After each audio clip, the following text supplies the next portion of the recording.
सत्राजित स्वतनयं कृष्णायाः कृतकल्मषा श्यामन्तकेन मणिना स्वयं मुख्यम्य दत्तवान्। कहते एक दिन जो है भगवान पर जो है चोरी का आरोप लगा। इस कथा को बड़ी ध्यान से सुनना। अभी कुछ दिन पहले जो है चतुर्थी थी, उसमें चांद देखना जो है मना माना गया है। अगर किसी ने उस दिन चंद्रमा के दर्शन कर लिया हो तो कहते हैं कि मिथ्या अपराध का दोष लगता है। जो कार्य हमने किया भी नहीं, कलंक चतुर्थी कहते हैं। अभी कुछ दिन पहले तो इस कथा को श्रवण करने से अगर किसी ने देखा हो तो वह दोष समाप्त हो जाता है, इसलिए मन लगाकर सुनो। एक सत्राजित नाम के राजा है जो भगवान सूर्य के परम भक्त हैं।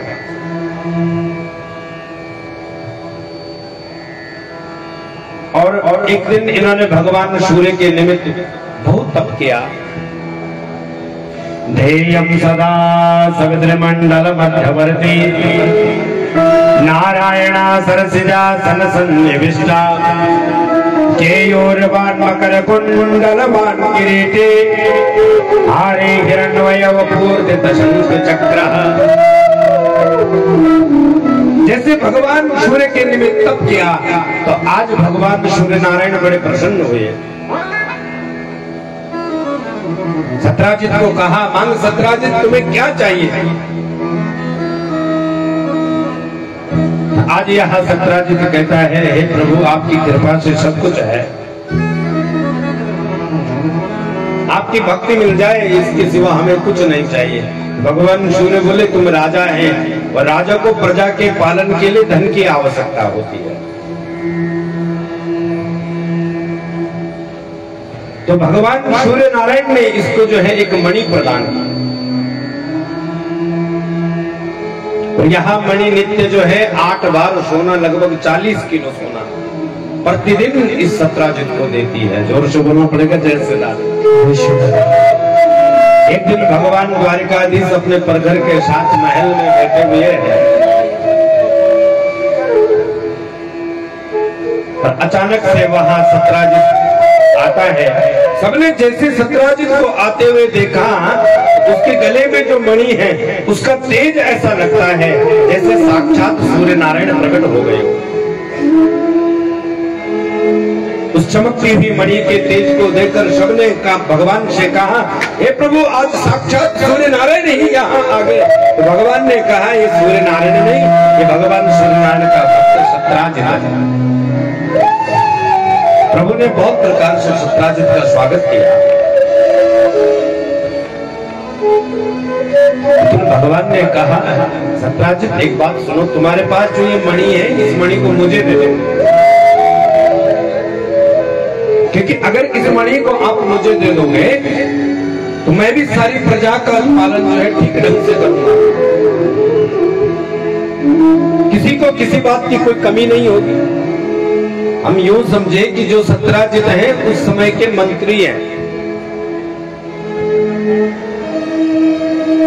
और जो द्वारिकाधीश हैं वो उस समय के जो है राष्ट्रपति हैं पूरे देश के।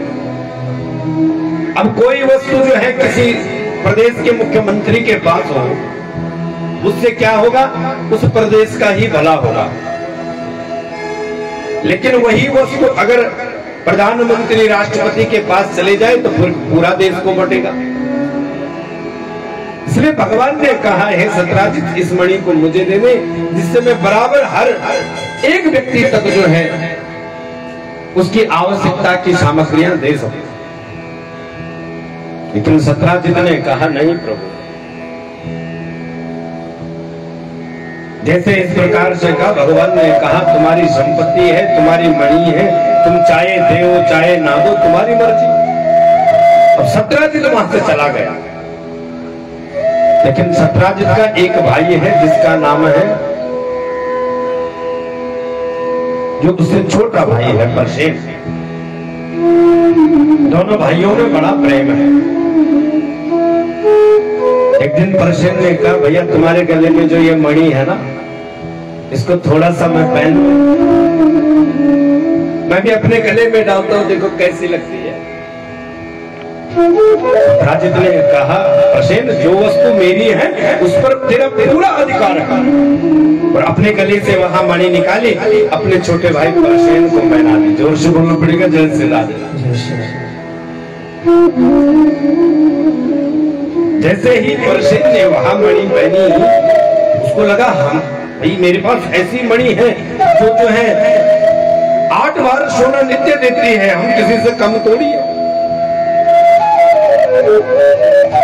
इस संसार में ऐसे कम लोग होते हैं जिनके पास प्रभुता आ जाए, पद आ जाए और पद के बाद मद ना आए। नहीं कोई अस जन्मा जग माही, प्रभुता पाई जाए मद नाही। इस संसार में ऐसे बहुत कम लोग हैं जिनको पद मिल जाए उसके बाद मद ना आए। तो आज इस प्रसेन का मन जैसे वहां मणि पहनी, तो आज मन क्या, चलो एक काम करते हैं, हम शिकार खेलने जाते हैं। तो आज यहाँ प्रसेन सीधे उस मणि को पहनकर शिकार खेलने चला गया। और जैसे ही शिकार खेलने गया, तो गया तो था शिकार खेलने, लेकिन उस जंगल में एक भयंकर सिंह रहता था। उसने आज खुद ही इसका ही शिकार कर दिया। जोर से बोलो,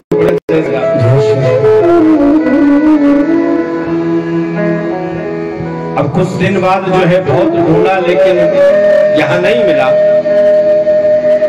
चारों तरफ बात फैल गई, कौन इसको मार सकता है, किसने मारा होगा।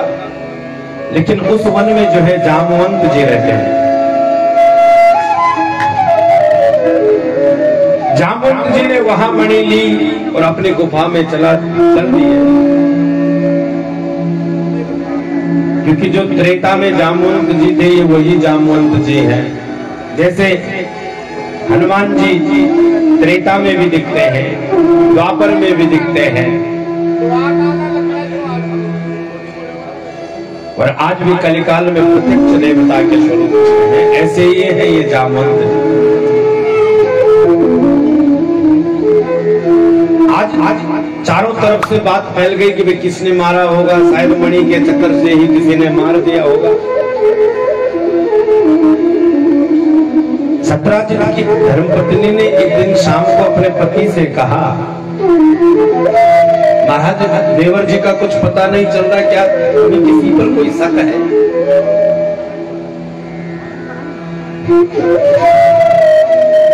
सत्राजित ने कहा, देवी शक तो किसी पर नहीं, लेकिन एक दिन द्वारिका गया था, कन्हैया जी द्वारिकाधीश इस मणि को मांग रहे थे बस।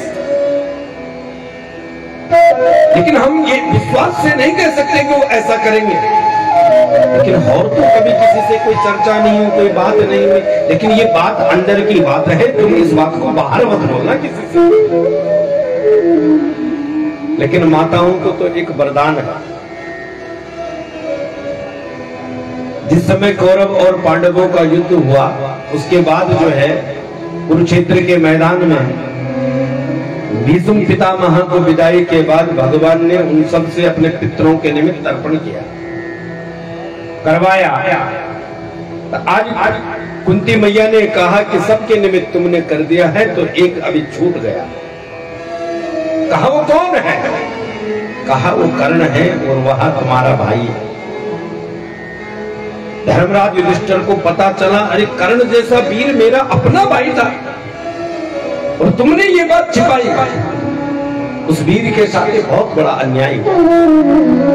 इसलिए रोते हुए धर्मराज युधिष्ठिर ने कहा, मां ये तुमने ठीक नहीं कहा किया। आज से मैं स्त्रियों को श्राप देता हूं, वह ज्यादा देर तक किसी बात को अपने मन में नहीं रख सकती। माता बड़ी दयालु होती है, थोड़ा सा उनसे प्रेम से बात कर लो, वो कोई भी राज बोलते हैं।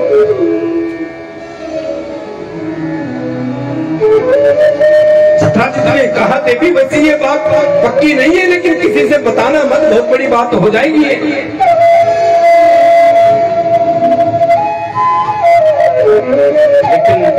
आज जैसे दूसरे दिन उसकी सहेली मिली, लगा देवर जी का कुछ पता, उसने बोला पता कुछ नहीं लगा, लेकिन वो मेरी पक्की सहेली है, तेरी से बता रही हूँ, किसी और से मत बताना। वो बोली अरे बताने की बात, तेरी कसम नहीं बताऊंगा। सहेली बड़ी तेज होती है, वो कसम भी जो है उसी की खाती है, बहुत चालाक होती है माता। जोर से बोलना पड़ेगा जैसे आज जैसे ही कहा बिल्कुल तेरी कसम, बिल्कुल आज तक कोई बात बताई है क्या? उसने बोला रात ऐसा ऐसा हुआ, ये कथा हुई, वो बता रहे थे द्वारिकाधीश पर। तुझे क्या लगा है? मुझे तो लगता है शायद ना करा हो, पर भरोसा कुछ भी नहीं। बचपन से ही सुना है हमने, वो खूब माखन चुराते थे। और गढ़वाल में एक कहावत है, पहले खाई ककड़ी फिर कब चोरी बकरी, पता नहीं लगता है। अब भाई जिसको माखन चुराने की आदत बचपन से हो, वो ना जाने कब जो है क्या कर दे, ऐसा भी हो सकता है। लेकिन मैंने इस बात को किसी को बताना मत।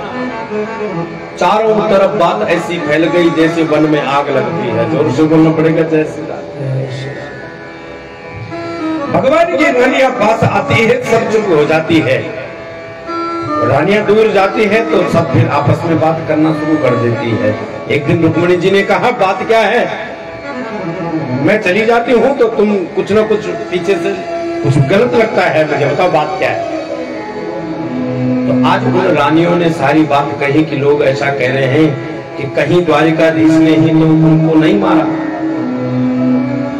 भगवान तक बात पहुंची तो भगवान आज बहुत रोए। अरे मेरे पास कौन सी कमी थी? अगर मैं माना उस मणि को ले भी लेता तो मैंने कौन से अपने ले लेना था, मैंने तो तुम्हारे लिए ही सोचा था। लेकिन भगवान को ये दोष लगा है चंद्रमा को देखने के कारण। लेकिन भगवान ने आज कहा अब पता करना होगा कि आखिर परसेत को किसने मारा। तो भगवान ने कुछ द्वारिका वासियों को साथ लिया और सीधे वन की ओर चल दिए। जैसे वन में गए तो वन में जाते ही देखा तो एक सिंह के पैर के निशान दिखाई देते हैं, और वहीं से जो है एक भालू के भी पैर के निशान देखते हैं। तो भालू के पैर के निशान को देखते देखते देखते एक गुफा में पहुंच गए। भयंकर गुफा है अंदर, और कोई अंदर जाने के लिए तैयार नहीं। तो उस समय भगवान ने कहा द्वारिका वासियों सुनो, मैं इस गुफा के अंदर प्रवेश करता हूँ, अगर 15 दिन तक बाहर नहीं आया तो समझना कि मैं अब वापस नहीं आऊंगा और तुम वापस चले जाना। जैसे ही द्वारिकाधीश ने अंदर प्रवेश किया तो जामवंत जी की एक पुत्री है जिसका नाम है जामवंती, उस मणि के साथ जो है वहां बेटी खेल रही थी। भगवान ने उस मणि को लेने की कोशिश करी तो वह चिल्लाई, और जैसे वहां चिल्लाई तो पिता ने सोचा कि मेरी बेटी के प्राण संकट में है, और उन्होंने पीछे से बिना सोचे विचारे जामवंत जी ने भगवान को पकड़ लिया, और दोनों के बीच भयंकर 27 दिन तक युद्ध हुआ। इधर सब लोग 15 दिन बाद वापस आए। द्वारिका वासी लोग कहने लगे अरे हमें पहले ही पता था कन्हैया ऐसा नहीं करेगा, क्योंकि संसार का भरोसा नहीं है बंधुजनों। ये संसार कब आपकी तरफ हो जाए, कब आपके विपरीत हो जाए, इसकी कोई गारंटी नहीं। जो कहते थे कि जरूर कन्हैया ने चोरा होगा, आज वही कहते हैं अगर चोरता तो अपने प्राण नहीं देता। ये मैंने तो पहले ही बोला था कि ऐसा हो नहीं सकता। सब बातें कर रहे हैं। वसुदेव जी और देवकी जी होते हुए एक दिन देवर्षि नारद जी का आगमन हुआ। ब्राह्मण स्वरूप देवर्षि नारद जी को कहा है प्रभु एक बात बताओ, मेरा लाला कहाँ है, कैसा आएगा वापस, वो ठीक भी है कि नहीं है?